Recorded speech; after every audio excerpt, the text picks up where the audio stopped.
এই সাইজ কত করে? দুইটা 30 ছাড়াও নাকি, সমস্যা কি? বড় বাজার থেকে 30 টাকা দিয়ে আমার কিনা। দুইটাতে 3 কা বললে তো তোমার আরো বেশি লাভ। লাভ তো তুমি আপনাদের কাছে তত লাভ বাদে কাঁচামরিচ দাম পাও না? শুকনো মরিচ আছে, তুমি কক্সবাজার বিচে করো না, এই জায়গায় করো, সিকালের সামনে করো নাকি ওদিক ওদিক করো? বিক্সে করে বেশি। পুলিশে ঝামেলা করে না?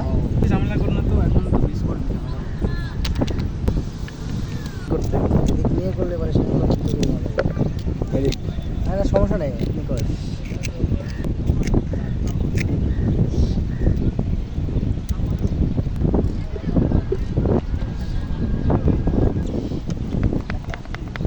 সমস্যা হলে তোমরা কাঁচামরিচে জাল দাও না?